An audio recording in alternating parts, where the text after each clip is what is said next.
I'm Sara Lynn, the QUP's Fashion and Beauty Expert Interview Series. Thank you for joining me today. Thank you for having me. Absolutely. So, to kick us off, why don't you tell us a little bit about yourself? I am a wife and mother of two. I'm a hairstylist. I've been licensed since 2012, and I work in Franklin, Tennessee, right across from Centennial High School in a suite style building. So I have my own little corner suite over here, and yeah, that's it. That's all I Great. got for right now. Yeah, great. So, tell us a little bit about how you got into what you do.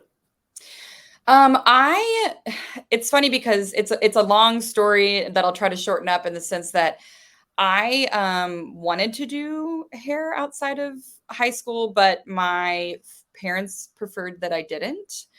They felt it important for me to get my degree, which I very much appreciate that I have because I've definitely used it in my career. But after I went to college, graduated, got married, and worked in the corporate world for a while, I was working a really strenuous job that had very demanding hours, and my husband and I were both like, I can't we can't have a family with this type of schedule. And he was like, you've always wanted to do hair, why don't you just go do hair? And I'm like, because I'm 26 and that would be starting all over and going to hair school and being the oldest person in my class, which I was. And he was like, who cares, do it. So I did it, and I have him to thank for that for sure. Yeah, very supportive. That's Yeah, great. Like chasing what you actually want to do, which has probably made your days great, I would yeah, assume, yeah, doing what for makes you sure. passionate, what you're passionate about. Yeah, yeah. My history, like I did fine arts and graphic design in college, and so I've always been in a creative field in some way or another, and my corporate job was event planning and then marketing. So like it's always something client facing, something social and something creative, but this allows me to I think kind of wrap all of it into one. So that's really interesting. So your degree being in the arts and then how you had some marketing experience, talk about how that's impacted what you do now because you do a lot of social media. Yes, a lot of social media. I have like I think it allows me to have a true passion for it. Mhm. I have a lot of friends that are in this industry that are like, "Oh, you post all the time. You're so good at that or whatever." And I'm like, I truly enjoy doing it. And I definitely get have moments where I get burnout on it. I think people do in general, but I just take a break. Like I'm not, I work with one brand who's very understanding of everybody's schedule, and there's been times where I'm like, I need to take a pause for a second. They're very amazing when it comes to that. But uh I just think educating guests and clients and other stylists through social media, adding humor through social media. I've had clients who come in and sit down, they're like, they feel like they know me or my sense of humor because they've already met me on through social media. So it adds a little bit of pressure sometimes. I'm like, I'm probably not as funny as you think I am through social media, but I think it'll let people in whether they're my client or not. So I really enjoy it. All right. So what do you think a tip is for somebody that's trying to get into it, that's trying to do social media for the first time? Sort of what is a Yeah. good piece of advice? I think not to put so much pressure on yourself. Like it's kind of what you want to make of it. I have some people that I work with that are like, how often should I post?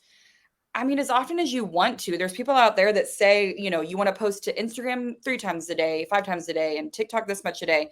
Some days I have the energy and the bandwidth to post a lot, and I have a lot of great ideas.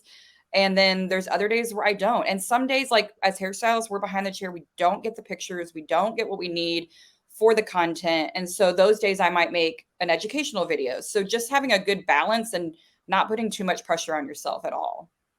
Great, great advice. Yeah. So how about when a client's deciding where to go? They're thinking about who do I want to go see for what I need. So why would a client come to you? What are you really good at? Who is your ideal or service, a service that someone's looking for? Yeah.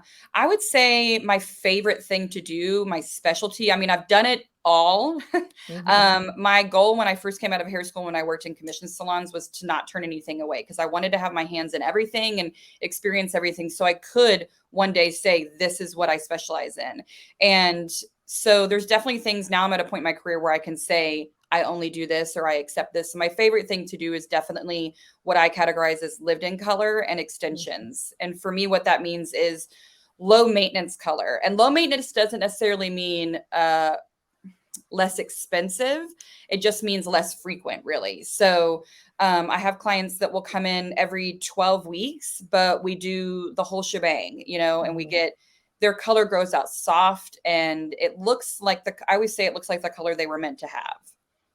All right. Well, that's great for somebody that also is really booked in time. Yeah. That doesn't have time to be in the salon, or Right. just be able to go once every 12 weeks is huge for some Yeah. And there's a time and a place for it. Like I have clients who, don't have gray, and they can truly come every 12 weeks. And then I have the clients who want the lived in color, but they do have gray. So it's like we accommodate that. They'll come in for their gray touch ups, but then, every third or fourth visit, we'll do that full kind of lived in look and let it settle in.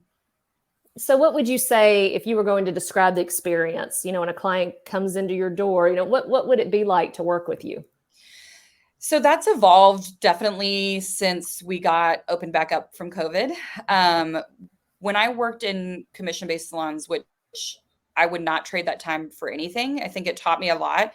But a lot of times when you're working in a setting like that, you have goals, and you should have goals in general, but it's about how many people are in your chair in that day, and how many, people you see in a month.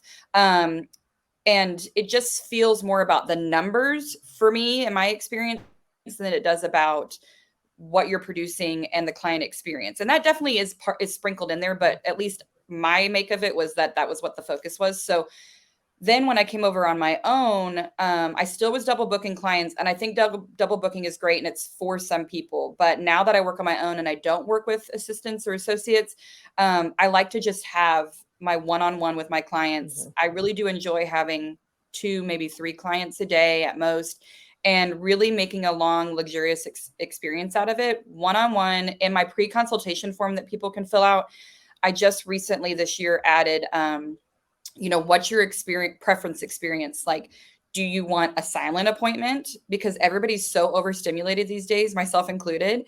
Sometimes we just want not to have to talk.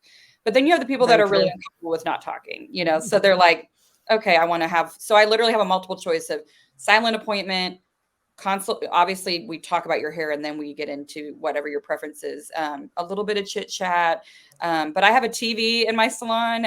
I like TV, my clients like TV. And most of the time I just give them the option of audiobook, podcast, TV, music. Like, what do you want when you're here? And what do you prefer? Snacks, beverages, just a really you time for you to focus in on yourself. Yeah, I can even see where somebody that does the service that's every 12 weeks, I could see where that time is probably even better in a way, because it's the one time in a 12-week period they get to sit down and relax and pamper themselves, really, and that it probably is like this whole experience that you're wanting to make just perfect for them.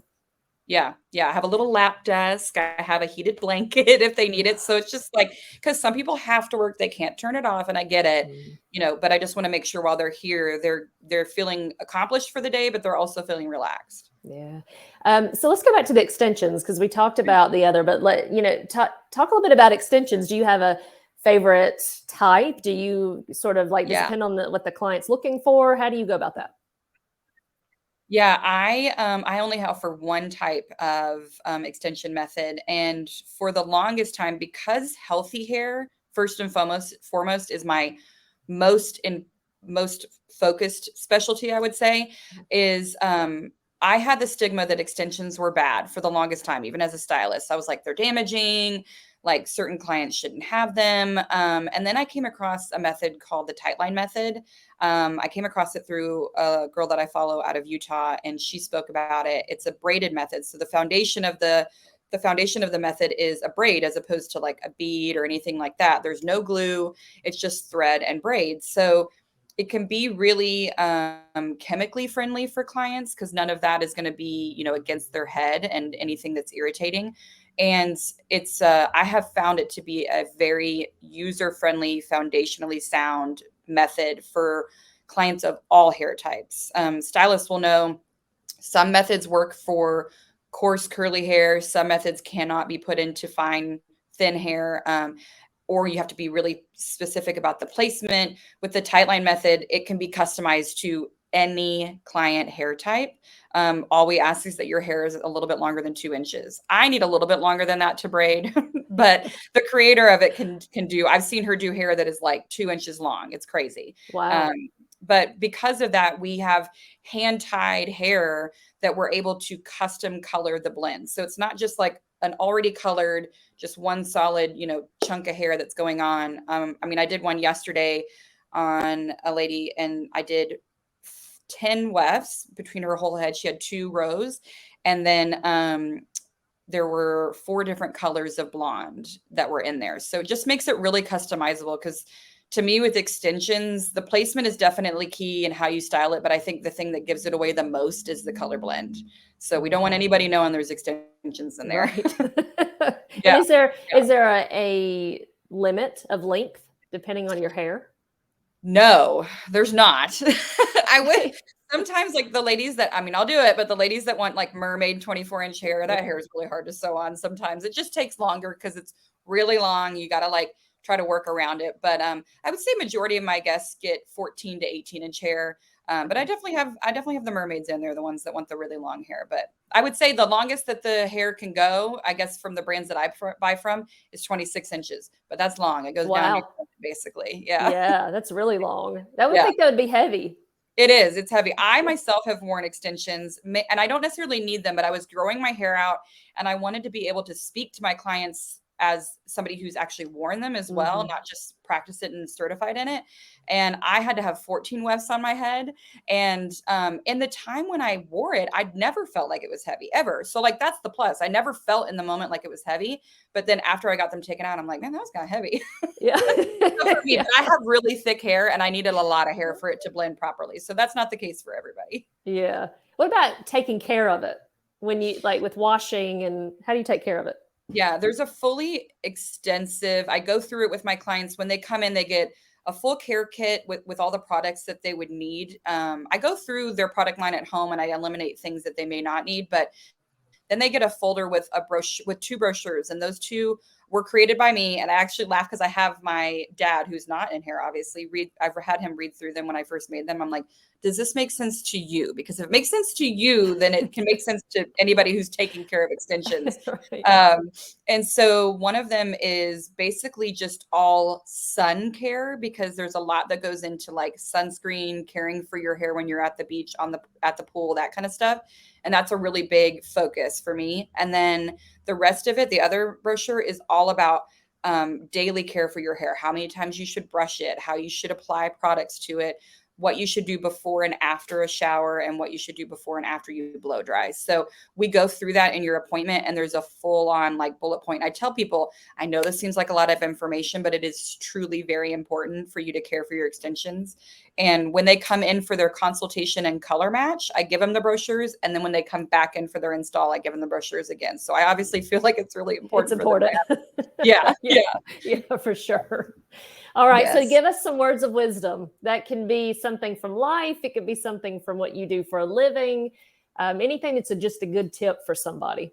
Yeah. I mean, it's easy for people to say, like, not take things too seriously. Like I said about the social media earlier. I mean, I definitely am a very type A stylist. I'm a perfectionist, and I have that creative side of me, but I want things to be perfect and right all the time. So I try to constantly tell myself to not take it too seriously and just give myself grace. And I think too, in a world of social media, it's hard not to care about what other people think. And I think to an extent, as humans, we should give a little bit of care into what other people think. But my husband always says to me when I'm like getting in my head about something, and I love it. I hope I say it right. He says, lions do not concern themselves with the opinions of sheep. And I'm like, okay, you're right. So I'm like, I think you're calling me a lion in this instance, and I appreciate it. So we're going to go with that. But I think that just all wraps into the just try to like not take yourself too seriously. Yeah, great. Great advice. I agree. Don't take yourself too seriously. It'd be stressful if you did that every day. Yeah, for sure. I have to remind myself. Yes. Do you have any final thoughts for our listeners? I think from a stylist point of view, if there's stylists listening, like I said kind of before, just don't come right out into the career and say there's things that you're not going to do and that you're going to do. I think that's easy. Again, going back to social media, we see all of these hairstylists doing things that we want to do, and you'll get there for sure. So just take anything and everything you can so that you get experience, and then you can truly say what you want to do. And then from a client perspective, I usually will tell all new guests, and this goes for whether you're seeing me or any other stylist, give your stylist 3 appointments. It really takes some time for you guys to build a relationship, for them to get to know your hair, and for them to understand how it lifts and how it deposits, and how it accepts color and how it builds over time. So I ask my clients to give me, we of course want to communicate, and the goal is to always get it right on the first time, but 3 appointments is all I ask. All right. Good advice. Three appointments, Yes, everybody. 3. Well, Yeah. closing us out to our listeners, if Mhm. you want to learn more about Sara Lynn or book an appointment with her, you can reach her at QUPstyle.com. The link is in the comments of this post. And thank you, Sara Lynn, for being here and sharing your expertise with us. Yes, thank you so much. You're welcome.